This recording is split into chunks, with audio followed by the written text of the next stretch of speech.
Hello दोस्तों।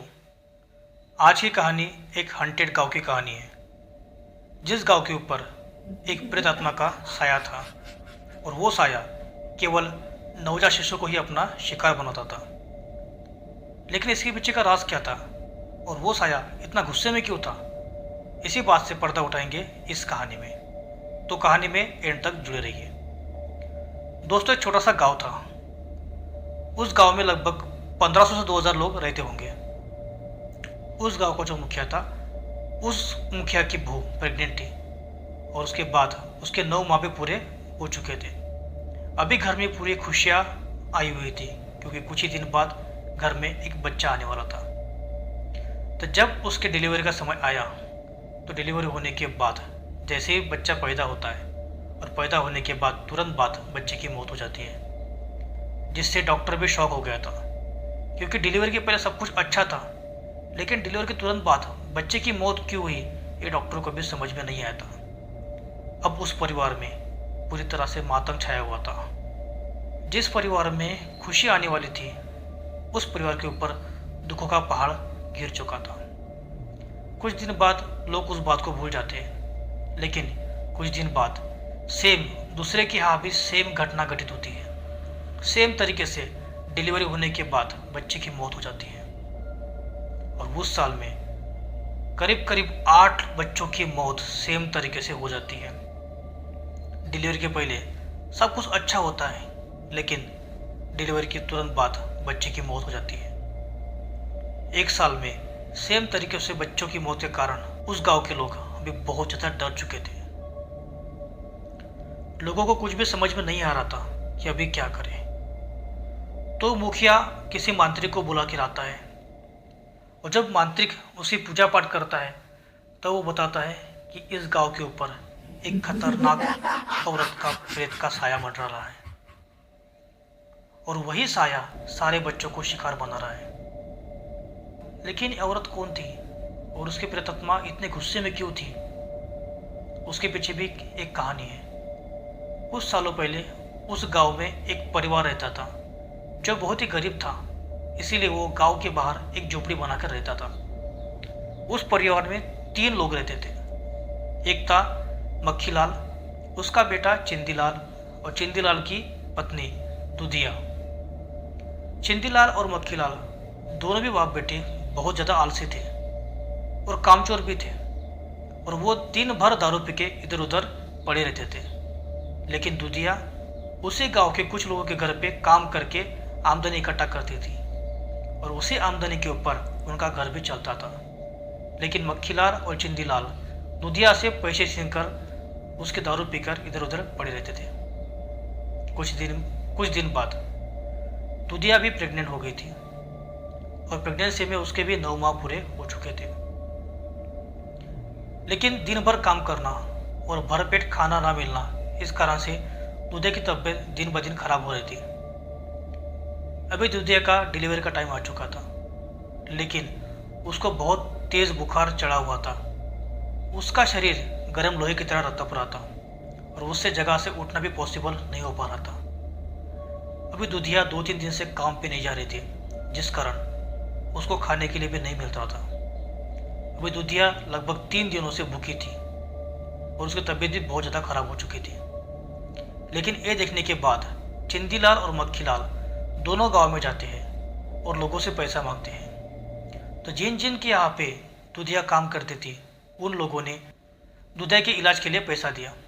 लेकिन चिंदीलाल और मक्खीलाल उस पैसे के भी दारू पी के सो जाते हैं। अभी 4-5 दिन हो चुके थे, डिलीवरी का टाइम नज़दीक आ चुका था, लेकिन दुधिया पूरी तरह से भूखी थी, और वो उसकी तबीयत भी बहुत ज़्यादा खराब हो चुकी थी, जिस कारण वो बच्चे को जन्म नहीं दे पाई, और वो बच्चा पेट में ही दम घुटकर मर गया।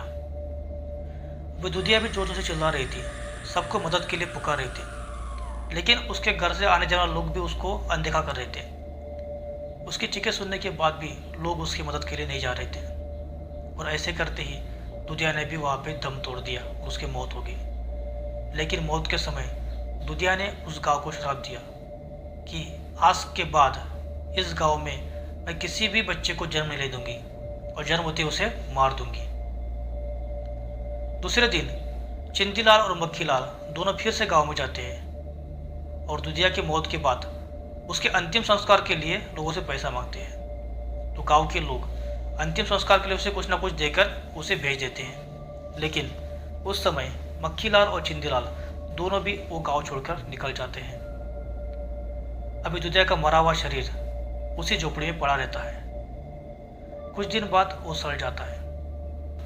उससे कुछ ही दिन बाद मुखिया की बहू भी प्रेग्नेंट हो जाती है और प्रेगनेंसी के बाद 9 महीने के बाद जैसे वो बच्चे को जन्म देती है तो बच्चा जन्म लेते बराबर ही मर जाता है। अभी यहाँ पे दुधिया का श्राप का असर दिखना चालू हो गया था और 1 साल में 8 बच्चों की मौत सेम तरीके से हो जाती है। लेकिन जब मांत्रिक गांव में आता है और मांत्रिक जब गांव वालों को बोलता है कि उनके गांव के ऊपर एक प्रेत आत्मा का साया मंडरा रहा है जो कि बहुत ज़्यादा खतरनाक है, उस कारण लोग और भी ज़्यादा डर गए थे और उन लोगों को अभी क्या करें कुछ भी समझ में नहीं आ रहा था। तो मुखिया के कहने पर तांत्रिक उसका काम चालू कर देता है। लेकिन उसके बाद दुधिया की आत्मा और भी ज़्यादा गुस्सेल और ख़तरनाक हो जाती है और वो मांत्रिक को ही मार देती है। इसके पहले तो दुधिया की आत्मा केवल शिशु को ही मारती थी, लेकिन अभी उसने नई नई वाली दुल्हन को भी शिकार बनाना चालू कर दिया था। जब भी कोई लड़की दुल्हन बन के उस गांव में आती थी तो दुधिया की आत्मा उसके ऊपर हावी हो जाती थी। ऐसे में ही 2 दुल्हन की मौत भी हो जाती है और इस घटना के बाद कोई भी उस गांव में अपने बेटी की शादी नहीं करवाता है, जिस कारण उस गांव में अभी कोई भी शादी नहीं हो रही थी। लेकिन जो भी युवक गांव के बाहर जाकर शादी करता था और शादी करने के बाद जैसे गांव में आता था तो दुधिया की आत्मा उस दुल्हन को मार देती थी। अभी गांव के मुखिया और गांव वालों को कुछ भी समझ में नहीं आ रहा था क्योंकि दुधिया की आत्मा ने मांत्रिक को भी मार दिया था और वो आत्मा और भी ज़्यादा खतरनाक हो चुकी थी। लेकिन इसके बाद गांव वालों ने गांव को छोड़ना चालू कर दिया था। गांव धीरे धीरे वीरान हो रहा था। ऐसा लग रहा था कि कुछ दिनों में ये गांव मनुष्यहीन हो जाएगा। तभी उस गांव से थोड़ी दूर जंगल में एक बाबा रहते थे और बहुत ही ज़्यादा तपस्वी और योगी थे। जैसे ये बात उन बाबा को पता चलती है वैसे ही बाबा गांव वालों की मदद करने गांव में पहुंच जाते हैं और मुखिया को मिलते हैं। मुखिया सारी बीती बात बाबा को बता देते हैं।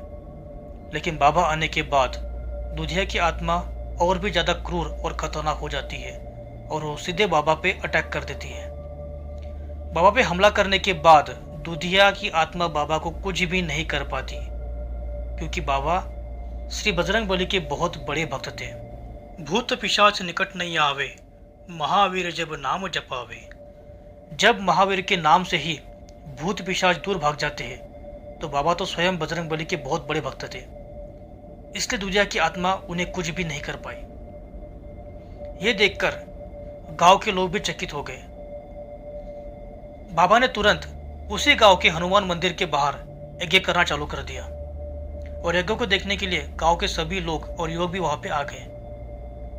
तब बाबा ने लोगों को बताया कि जिस झोपड़ी में दुधिया रहती थी उसी झोपड़ी में दुधिया का शव अभी भी वहीं पे पड़ा हुआ है। अगर गांव के लोग अगर दुधिया के शव का विधिवत अगर अंतिम संस्कार कर देते हैं तो दुधिया की आत्मा को मुक्ति मिल जाएगी और गांव भी उसके श्राप से मुक्त हो जाएगा। लेकिन दुधिया के झोपड़ी में जाना मतलब खुद के मौत को बुलाना था, इसीलिए उसके झोपड़ी में जाने के लिए कोई भी तैयार नहीं था। लेकिन तभी कुछ युवक बड़ी हिम्मत करके आगे आते हैं और इस काम के लिए तैयार हो जाते हैं, लेकिन वो भी बहुत ज़्यादा डरे हुए रहते हैं। तभी बाबा कुछ अभिमंत्रित धागा उनके हाथ में बांध देते हैं और उनको हनुमान चालीसा का पाठ करने के लिए बोलते हैं। तभी वो युवक झोपड़ी की तरफ निकल पड़ते हैं। जैसे ही वो झोपड़ी के पास जाते हैं तभी दुधिया का वही खतरनाक साया उनके सामने आता है और उन पे अटैक करने की कोशिश करता है। लेकिन जैसे कि बाबा ने कहा था वैसे ही वो युवक हनुमान चालीसा का पाठ कर रहे होते हैं और उसी पाठ की वजह से दुधिया का साया उन्हें कुछ भी नहीं कर पाता। अभी युवक दुधिया की झोपड़ी के अंदर घुस जाते हैं तो वहाँ पे उसको एक कंकाल पड़ा दिखता है और उस कंकाल के पेट में और भी एक छोटा सा कंकाल था, शायद वो दुधिया के बच्चे का रहा होगा। वो युवक दोनों कंकाल को उठा के गांव के बाहर स्मशान भूमि में जाते हैं और उनका विधिवत उनका अंतिम संस्कार कर देते हैं। अंतिम संस्कार करने के बाद दुधिया की आत्मा मुक्त हो जाती है और गांव को भी उसके श्राप से मुक्ति मिल जाती है। अभी गांव से फिर से शादियां होने चालू हो गई थी और बच्चों की किलकारी भी वहां पे सुनाई दे रही थी। जिस गांव में आतंक फैला हुआ था उस गांव में फिर से खुशहाल हो रहा था। दोस्तों, अगर आपके साथ भी ऐसी कुछ घटना होती है तो आप भी महावीर का नाम जप सकते हो, क्योंकि महावीर के नाम से ही भूत पिशाच दूर भाग जाते हैं। तो अगर आपको कहानी पसंद आई हो तो कहानी को लाइक, शेयर और चैनल को सब्सक्राइब जरूर कीजिए। जय बजरंगबली।